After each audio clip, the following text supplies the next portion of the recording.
بسم الله الرحمن الرحيم الحمد لله رب العالمين والصلاة والسلام على نبينا محمد وعلى آله وأصحابه وسلم تسليما مزيدا ثم أما بعد أخوة الكرام السلام عليكم ورحمة الله وبركاته.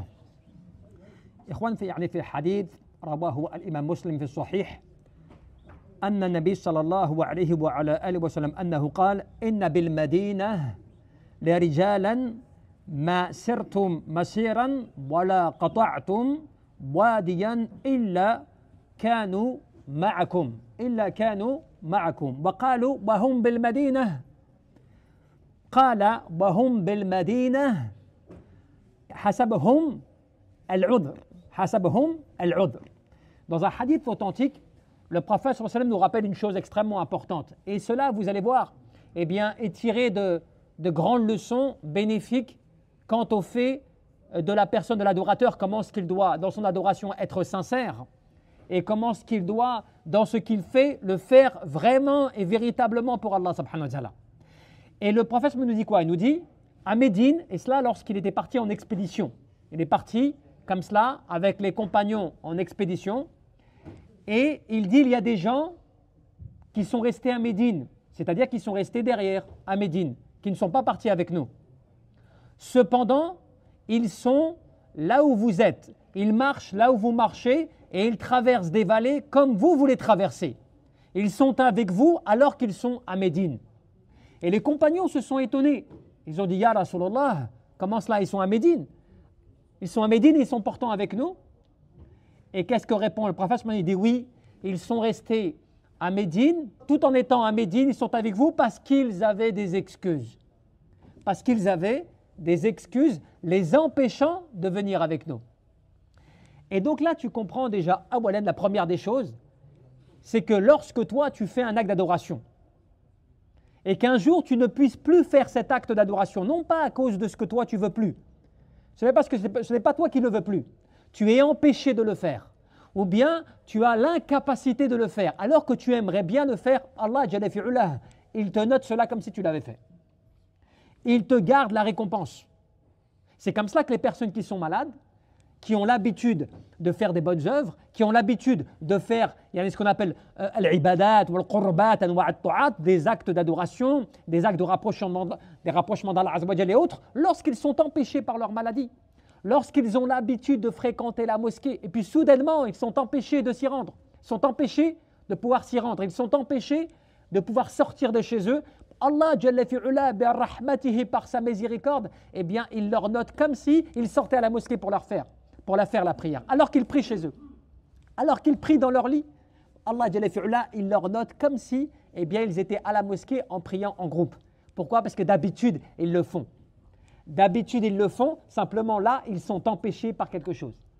Donc cela veut dire que lorsque toi tu veux faire du bien, que ce soit par rapport à des sadaqat, à des aumônes, que lorsque tu veux faire du bien par rapport à des bonnes œuvres, à fréquenter la mosquée que tu fais d'habitude, des choses comme cela, garde cette habitude.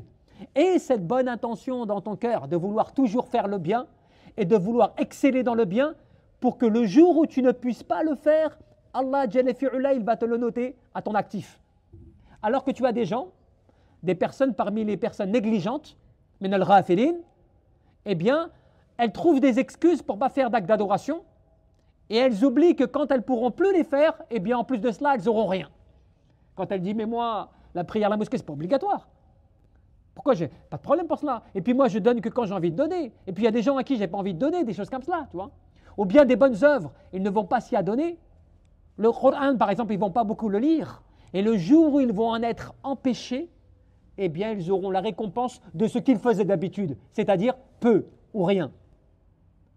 D'habitude, quand tu étais dans la bonne santé et le bien-être, al-afiyah, eh bien, tu ne faisais pas grand-chose. Eh bien, à partir de là, quand tu ne peux plus, eh bien, tu n'auras pas grand-chose. Mais par contre, si comme d'habitude, tu fais le bien, tu t'adonnes au bien, tu fréquentes la mosquée, tu fais des bonnes œuvres, des choses comme cela, le jour où tu en es empêché, Allah Jalla fi'ula, il te compte comme si tu le faisais sans aucune gêne. Subhanallah. Et c'est comme ça que les ulama te disent quoi par rapport à ce hadith? Yani, wal jihad, c'est-à-dire l'effort. هو بذل الوسع والقدرة في حصول محبوب الحق. Qu'est-ce que l'effort? L'effort, c'est le fait que la personne, elle va s'adonner à vouloir faire quelque chose qu'elle aime, et pour peut-être même la personne qu'elle aime. C'est-à-dire qu'elle va faire l'effort pour la chose aimée, n'est-ce pas? Elle va s'adonner à cela, et en plus, et elle va donc s'adonner à faire la vérité et surtout à délaisser ce qui est mauvais, qui va contre, n'est-ce pas, la vérité. فإذا ترك العبد ما يقدر عليه من الجهاد كان دليلا على ضعف محبة الله ورسوله في قلبه. Parce que lorsque la personne, elle ne fait pas l'effort de vouloir faire une chose pour Allah, pour la chose qu'elle aime, elle ne fait pas l'effort. Elle ne s'adonne pas à vouloir faire la chose, alors qu'elle sait que cela est un bon, est un bien. Cela est bon, est un bien, mais elle ne le fait pas. Tu vois, elle se contente de le laisser, de le délaisser. Eh bien, cela est une preuve de quoi? De la faiblesse de la foi dans son cœur, pour la chose qu'il aime. Parce que lorsque tu aimes une chose, lorsque tu désires une chose, normalement tu le fais, tu t'y adonnes. Et lorsque tu ne le fais pas, même si tu dis oui, mais moi j'aimerais bien le faire, oh si je pouvais, mais en même temps tu sais que tu es capable, mais sauf que c'est la fainéantise, la paresse, la négligence qui t'empêche de le faire. Eh bien ce n'est pas que tu es sincère, c'est plutôt une faiblesse de la foi dans ton cœur qui t'empêche de réaliser ce que tu voudrais faire pour plaire à Allah Azza wa Jal. C'est tout différent. La différence elle est là.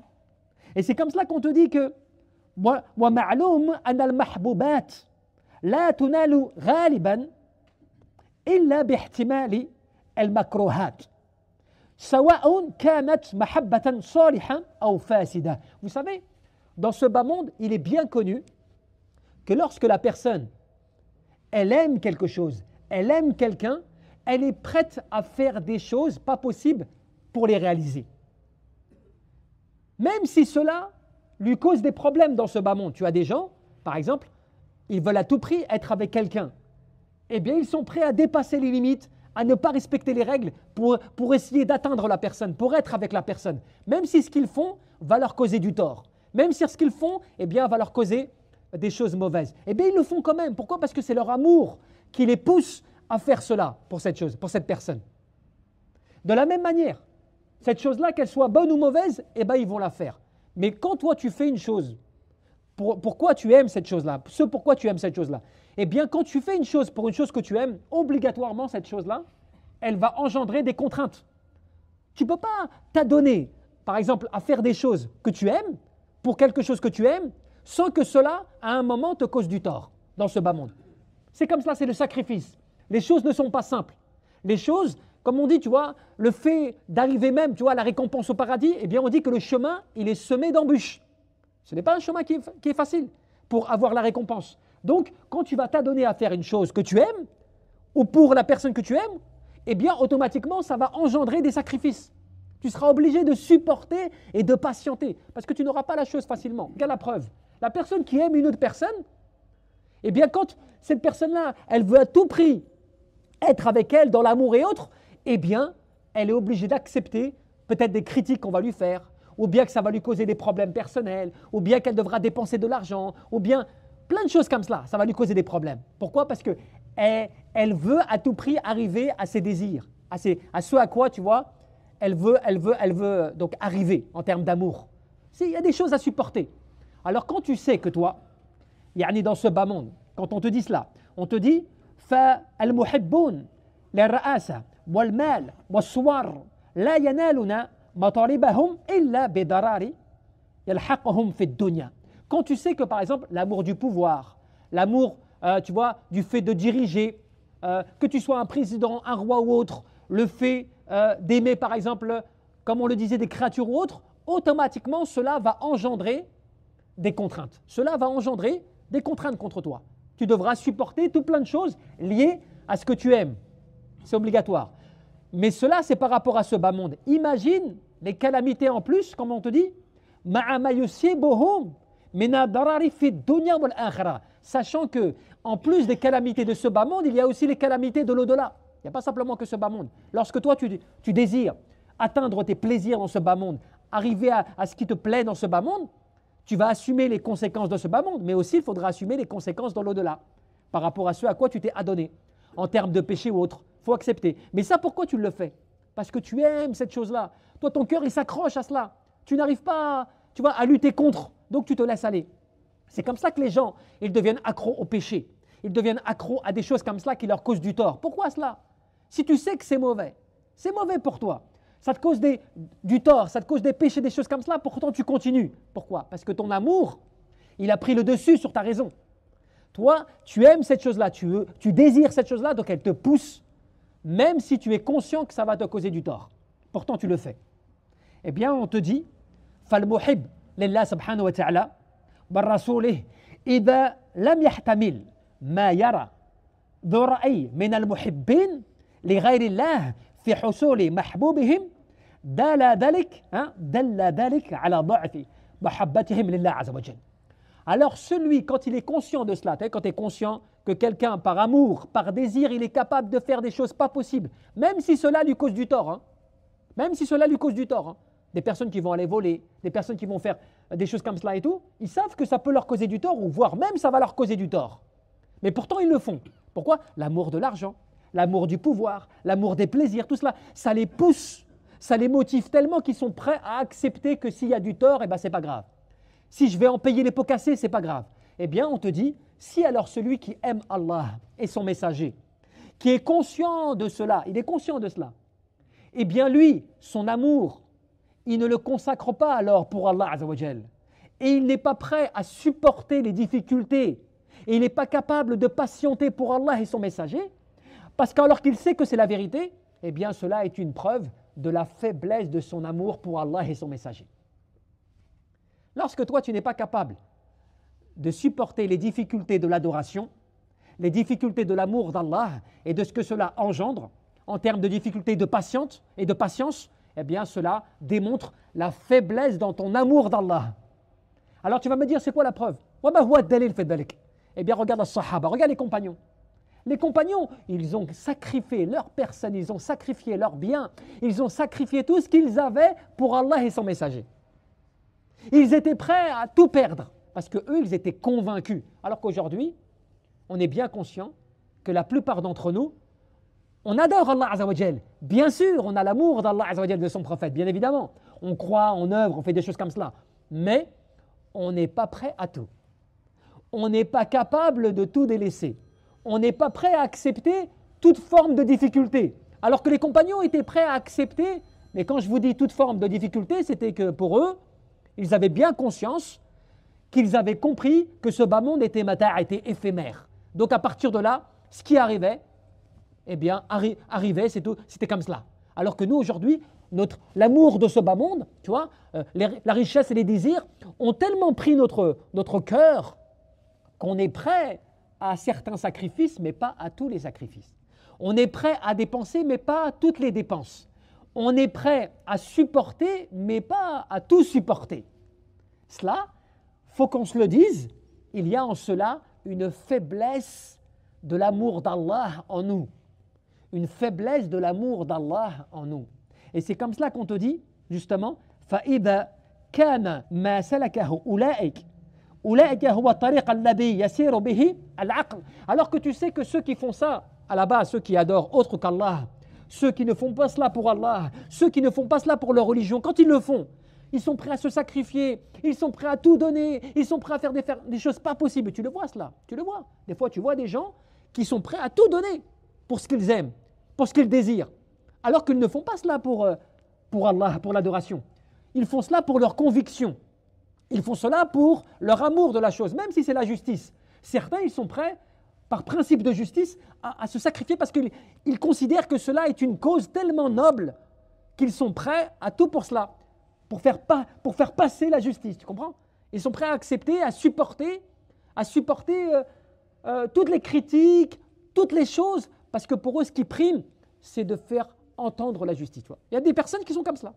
Eh bien, on te dit que si toi, en tant que croyant, tu es conscient de cela, que la raison, elle le comprend cela, ta raison, elle le comprend cela, eh bien, tu n'arrives pas à faire cela pour Allah et ton messager, tu n'arrives pas à faire cela pour ton adoration d'Allah Azza wa Jal, eh bien, il faut que l'on soit conscient que c'est une preuve de la faiblesse de notre foi.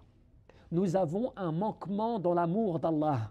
Nous avons un manquement dans notre dévotion pour Allah. Après, chacun se défendra comme il le veut pour justifier ce pourquoi il s'adonne à ceci et ce pourquoi il ne fait pas cela. Il va se trouver des excuses. Mais est-ce que tu as les excuses des gens de Médine qui n'étaient pourtant pas avec le prophète dans des situations extrêmement difficiles parce qu'il était parti en expédition autre, donc c'était des situations difficiles. Ils sont restés à Médine et pourtant ils ont la récompense de ceux qui se sont déplacés. Pourquoi ? Parce que leur cœur était rempli de dévotion sincère et d'amour sincère de ce pourquoi ils voulaient s'engager. Et ils étaient capables sincèrement à vouloir le faire, sauf qu'ils en ont été empêchés pour des raisons. Et pour cela, ils ont quand même pris la récompense, alors qu'ils sont restés en sécurité à Médine, subhanallah. Ben cela, c'est des grands ibars, c'est des grandes leçons. Et c'est pour ça qu'on te rappelle, pour terminer cela, on te rappelle que « Wa min al-ma'loum anna al-mu'min ashaddu hubban lillah » كما قال جل في علاه ومن الناس ما يتخذ من دون الله أندادا يحبونهم كحب الله والذين آمنوا أشد حبا لله. Et il n'y a pas de doute, et c'est bien connu, que le croyant, normalement, il a un amour extrêmement important d'Allah Azza wa Jal. C'est-à-dire qu'en fait, que son amour pour Allah va au-delà de tout, normalement. Au point qu'Allah te dit, il y a des gens qui prennent, par exemple, d'autres choses, parmi la création, les créatures d'Allah Azza wa Jal, ils les prennent et ils les aiment comme on aime Allah, de la même manière. Mais il te dit, mais ceux qui ont la foi, ceux qui croient en Allah, eux, ils ont un amour bien plus fort encore pour Allah. Qu'est-ce que cela veut dire ? Que normalement, le croyant, son amour, il est au-dessus, au-delà, tu vois, de cet amour, tu vois, des désirs, des passions, de ce à quoi les gens s'adonnent. Et c'est cela la contradiction, mes frères. Regardez bien, il y a des gens véritablement, ils ne font pas cela pour la religion, ils ne font pas cela pour l'adoration, mais ils consacrent leur vie et leur temps à une cause à laquelle ils sont convaincus. Pour eux, cette cause-là, elle passe avant tout. Avant même leur vie personnelle, avant même leur vie familiale, avant même leur vie professionnelle. Cette cause qu'ils défendent, ils la défendent avec ferveur, ils sont convaincus. Pourtant, ils ne font pas cela pour l'adoration. Ils ne font pas cela pour l'adoration, pour Allah ou des choses comme cela. Ils le font par conviction. Alors regarde bien la situation du croyant.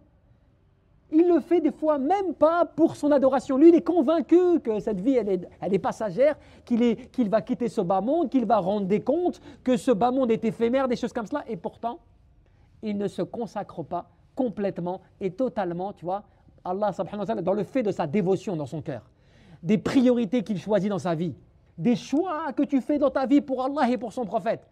Et tu choisis plutôt, tu vois, le confort ou la facilité, ou tu délaisses des actes d'adoration, te disant c'est pas obligatoire, c'est pas grave, des choses comme cela, alors que d'autres, pour d'autres causes, ils font 10 fois ou 100 fois plus que toi, alors qu'ils ne font pas cela pour l'adoration. Et toi, tu ne fais pas autant qu'eux, pourtant tu devrais le faire parce que tu es croyant et que tu as Allah Azza wa Jalla avec toi. Et cela, comme je le disais, est une preuve de la faiblesse de notre amour à l'égard d'Allah et aussi une forme de faiblesse de notre foi, qu'il y a en notre foi un manquement à nos convictions et qui fait qu'on se comporte de cette manière et des comme cela. Et cela, tu le vois dans ce qui a été détaillé, écrit, expliqué par nos érudits et dans les différents ouvrages en la matière et qui concernent justement les qawa'id, la règle ou les fondements concernant l'amour d'Allah Azza wa Jal. Et qu'est-ce que cela veut dire vraiment dans ta vie de tous les jours. Wallahu a'lam, tabaraka wa ta'ala, wa rabbul arshil azim.